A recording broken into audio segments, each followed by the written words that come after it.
Good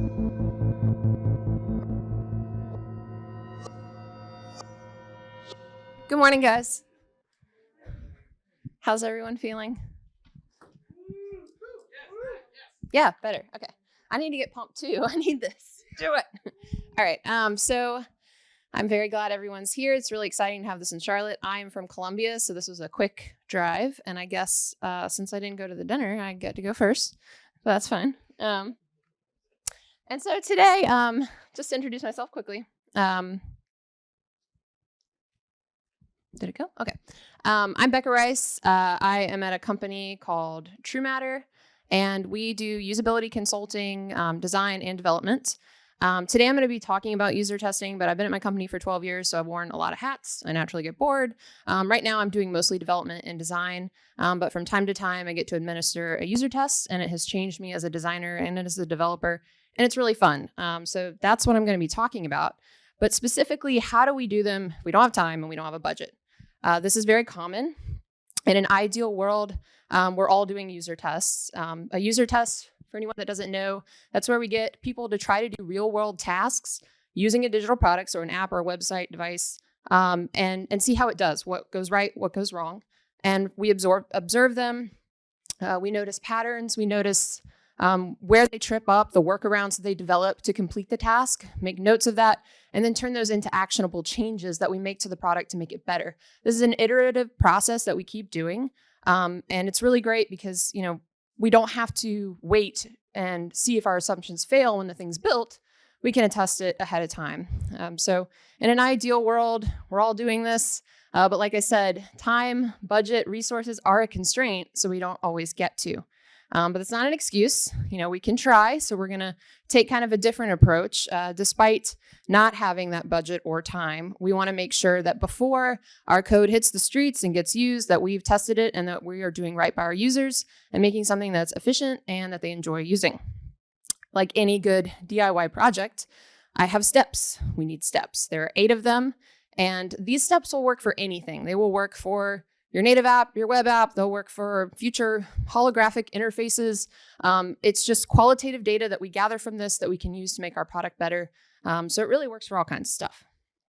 Our first step, and probably the most obvious one, is we have to have something to test.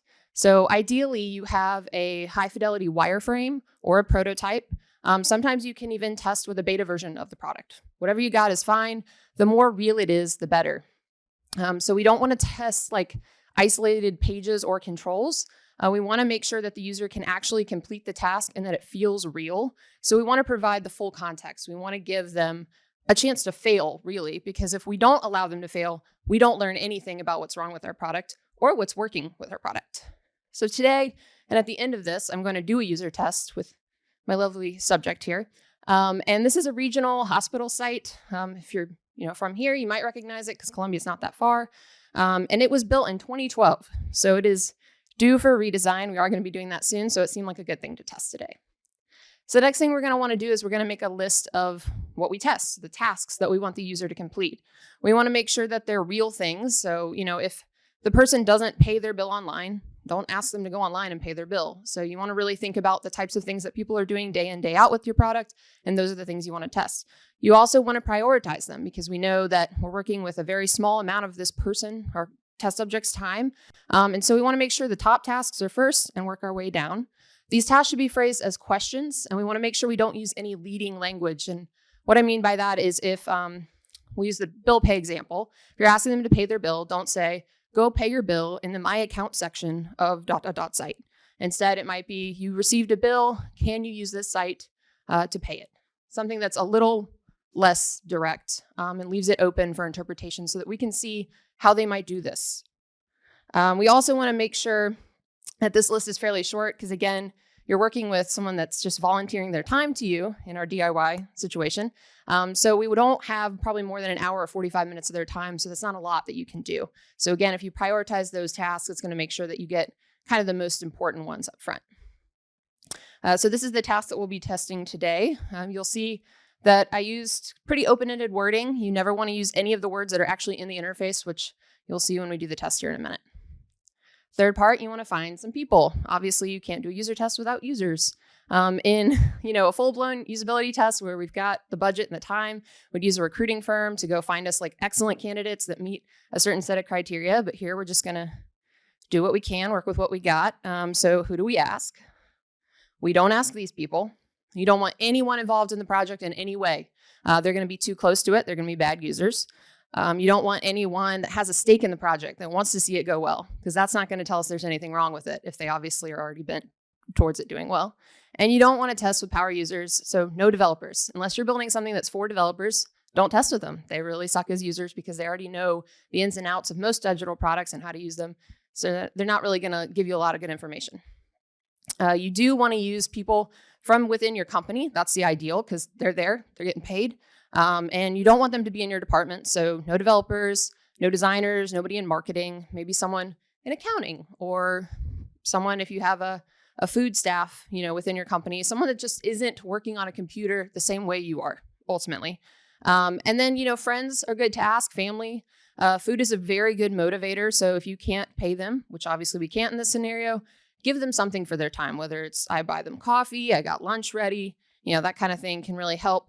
And make sure that you get some folks that maybe aren't so tech savvy. Grandparents are great. Just gonna throw that out there. Sorry for anyone that is a grandparent, but your typical grandparent doesn't use the computer every day, or at least mine don't, and so they're really great for user testing. But keep in mind, you don't want to keep going back to the same people, because after a while they kind of learn the ropes. They get too good at it. So you want to make sure that the age, the ethnicity, background of these folks is very different. But you also want to think about your product, who is typically using it. So if it is very specific, it's like an internal product used, by just this one group of people, and you know that they're not very diverse, that's fine. You got to be realistic. Again, incentives, and at least 5 users. This is proven. Nielsen Norman, our UX godfather, has some great studies about this. But for qualitative studies, 5 people is all you really need. More is better. But again, we're trying to keep things simple. This is Adam. He will be our user. I apologize to those that were in Phoenix that already saw him be the user, so I'm slightly cheating. But it's very hard to find a non-developer that wants to come sit at a developer conference all day with you. Next thing you're going to want is space. So, we're here. But ideally, we would want a space where we could have our users sitting, and we could have a note taker on one side and the test administrator on the other side. You want them close, which can kind of feel awkward, but you want to be able to see the user's face and what they're doing, as well as communicate with them very easily. You also want to make sure they're comfortable. You don't know where they are in their day. They could be coming in pretty stressed from a meeting. You want to make them feel at ease and feel like they would if they were just doing this task at home. So sometimes it can help to pull out a plant, box of tissues, a lamp. Make it feel like a home office or their office. Anything like that can really help. It goes a long way. We're here. This is not the most comfortable spot for user tests, but DIY. You want to ideally have free stuff to use. So this is one of the tougher parts. Ideally, we're using a recording software. Loopback is a really good one that I like, where we can watch the user and see their computer and record it and put our notes in there. But since we don't have that, your phone can work in a pinch, your laptop, we could test on that. We can use Zoom, and bonus points, you can have the stakeholders that are always telling you, no, we can't do it that way. Watch the things that they want to do fail horribly in real time, which is very exciting. You can record these sessions to, again, distribute them among stakeholders, go back to them to work on your report, which we'll get to in a minute. This is Adam's phone in my pocket. I'm going to use that. And then our 5th step, we need a sidekick. I'm going to ask Griffin today. He won't actually have to do anything, but it is very hard to administer user tests and also take notes, because these notes are going to end up being the thing you do to make the product better. So you want to have 2 people that can really focus. So find a friend that works with you. If they're on the project, that's even better, because that means they have a stake in it. Maybe someone, that's in marketing or graphic design. This is where you can use all those people I said to avoid as a user. If they can take notes, they're good to go. So again, Griffin, you're taking notes. Do a good job. You want to make sure you have time for this, which obviously that is one of the things that's hardest about doing user tests. For a DIY user test, though, we should maybe take half a day for setup and for running the tests, especially if we're doing 5. You can do them each 45 minutes. You want to make sure you have 15 minutes in between each test, because it's very hard to go through all that. You're sitting there taking notes, and then another person walks in, and you don't really have time to reset and kind of take a breath, get a snack. Make sure that you have the users kind of arrive at staggered times, because sometimes the test will go over, sometimes it won't go as long as you think. There are people that just don't engage, and they're like, no, can't do it. You don't want to sit there for 45 minutes. So be flexible with it. It's always nice to have kind of backups, floaters as we call them, that can come in if someone doesn't show up or can't be there and we still want to get all the tests in. When you're actually doing the test, as I mentioned, we don't know what this person's day is like when they're coming in to help us out. So it's really great to have kind of an icebreaker. I'll show that in a minute. I have a book called Where's the Poop? It always works. People like saying poop.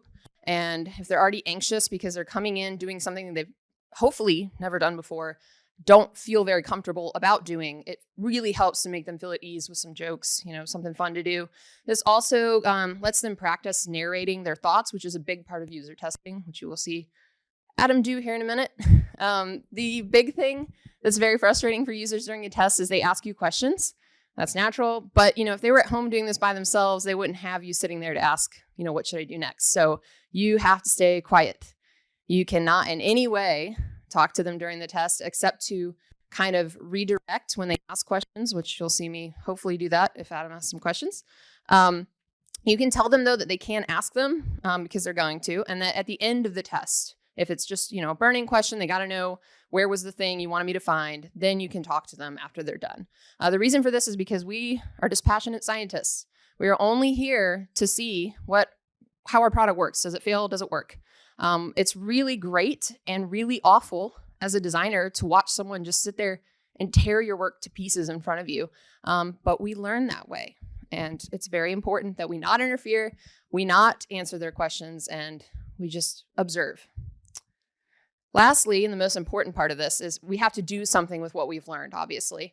So you're going to look for patterns, like I said at the beginning. You're going to look for workarounds that people develop to try to complete the task, things that they miss. If you had a big call out that was like the main purpose where they needed to go sign up for paperless billing or what have you, and they missed it completely, why? Try to look into, what did they do instead? Maybe at the end of the test, when you are able to talk to them, ask, what did you think of these words? What did you think they were asking you to do? Are there words that would have been better that would have made you do the thing or made you understand what you were supposed to do? So trying to compile all of that into a report. You can also take those recordings that you hopefully made and then share these with other people on the project, with the stakeholders that, told you this is the way it had to be. You can show them, nope, it's not the way it has to be. The user couldn't do it. Or, hey, maybe I'm wrong. Maybe it worked. You never know.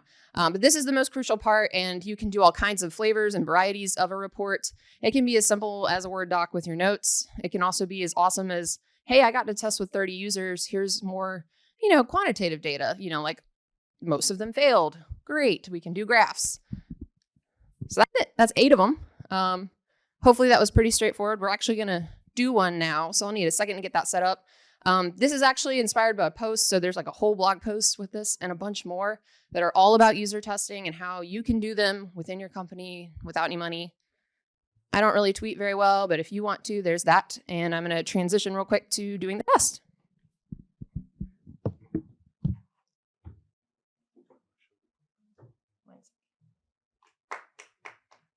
I'm not done yet, but So far. let's see.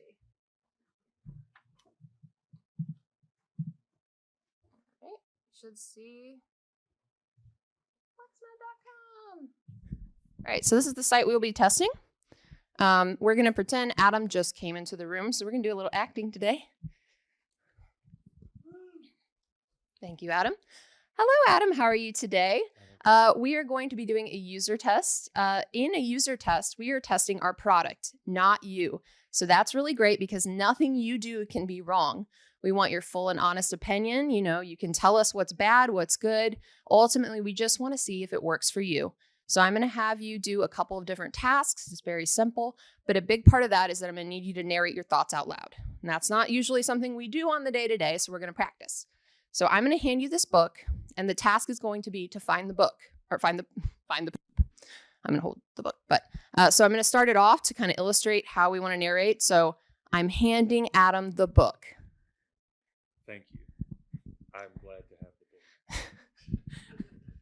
So you're gonna All find right. poop. All right. So the book cover says, "Where's the poop?" There's a picture of some pandas. There's no poop yet. And what are you doing now? I'm turning the page because I know there's more. There's a little bit about how each little animal has made poop, and some pictures of families, I guess, of animals. I don't see poop. I'm going to keep going. Now we've got just an elephant in a field. It looks cute. I think there are pop-ups. Yes. Okay. So there's a pop-up here for the elephant ear. There is a bird behind the elephant ear. That is not poop. There is a rock. Ah, there's poop behind the rock. I found the poop. I feel accomplished. Do you feel you have completed the test? Yeah. Okay, great. So when we do our tasks that I'm about to have you complete, I'm going to hand you a paper. You're going to read them out loud before starting them. When you feel that you've completed the task or the test, just say, "I'm done." If you feel like you can't complete it, which is perfectly all right, just tell me you can't and that you're done. Okay? You'll be able to ask me questions during the test, but I will not be able to answer them until the very end. Here is your first task, if you could read that out loud. I have just moved to the area and need a new doctor. Use lexmed.com to find one and make an appointment.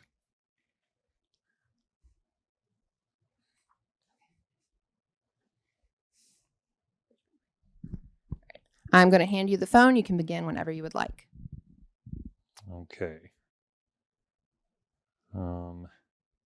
So there is a... What are you There are- looking for right now? I guess I'm looking for just like a sign up button. Sign up for a chart. I don't want a chart. Got to log in with an account. I don't have an account yet. Do I need to make an account? I see a find a doctor widget. Maybe it's that one. I'm going to click the find a doctor thing. Let's see where it takes me. So it's got a type doctor's name. So I don't have doctor names. I have found a list of doctor names. And I guess I'm going to just pick one at random, or maybe like see which one feels better just to think about their name.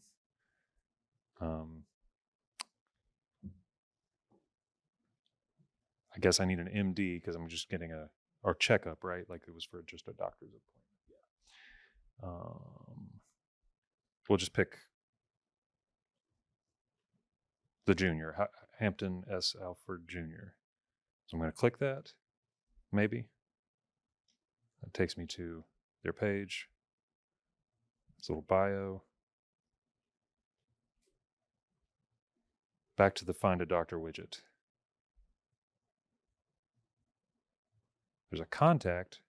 I guess I would normally call, but we're not going to call. Yeah, we'll find a doctor. Back to this thing. And what are you thinking now? I'm thinking about calling instead because I'm slightly frustrated with this. I need to put a doctor's name in there. Is there anything at the bottom?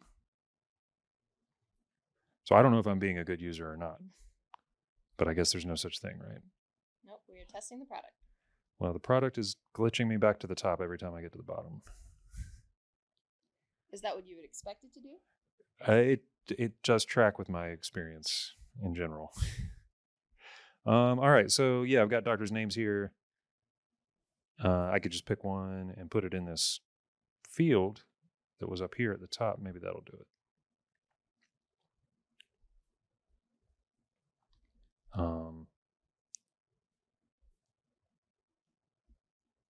What are you thinking now? Maybe just to try to type a name in from this list. Doug Addy. Try that. Yeah. Oh, okay. So it's taking me to that. Maybe What would you expect it to I was thinking it was going to take me to a sign up for appointment screen, but it didn't. It took me to a bio for him. Possibly need to log in, but I don't think I have an account.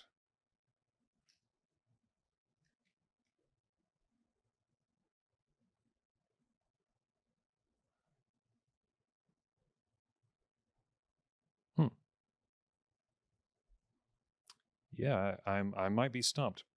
This might be the point where I would hand it to my wife and ask her if she knew what was going on. Is there something in particular you are looking for that you don't see here? Maybe it's a sign up for. Yeah, I mean, it's got to find a doctor. So I found a doctor, a list of doctors, but there's no way other than calling them. It doesn't seem like there's a way to sign up for an appointment. Like I would need to call their office and talk to their receptionist or something. For the purposes of this test, I'm going to end it here.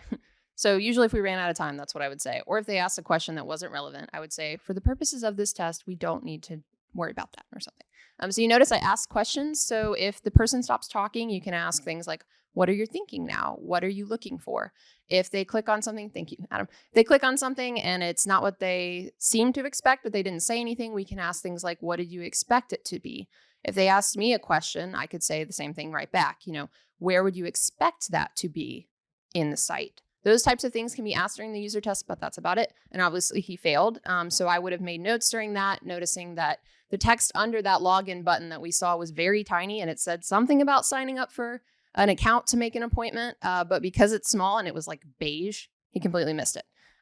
So there you go. I think I'm out of time. Cool. Thanks, y'all. Yeah, go for it.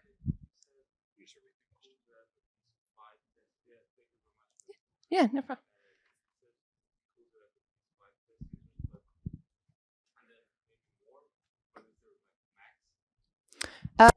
So his question was, he said it's good to have 5 users, but maybe more. Is there a max? So for a qualitative study, 5 is just fine. 10 is kind of the ideal in my experience. For a quantitative study, where I really want to see, are people doing the same things over and over? Obviously, the more the merrier. But for a qualitative study, I would say if you get above 15 or 20, you're going to start seeing the same things happen. So it's really not valuable anymore. Unless, it's a really robust product and you have more tasks than you have time, it might be good to do 2 groups where one does the first set of tasks and the other group does the second. So that can be one situation where more is better. Okay. I'll be around if y'all have any. So go ahead.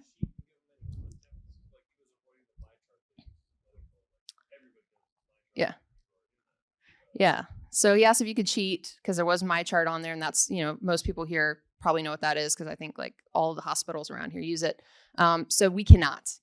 You can never intervene as far as directing them to the right thing. One thing I could have done is I could have shown him at the end of the test when he said he was done, I could have shown him that button and the text underneath and ask, would you have clicked on that? And what would you think would have happened after that? So you can do it after the fact, but during, no. And it's very frustrating. Do you find that makes people feel like a failure when you do that? It does. So usually there's a lot more encouragement going on. Like I'm usually like, you're doing great. Thank you. You're doing great. Like during the test, which feels really awkward, but it does help them a lot. Cool. Thanks, Becca.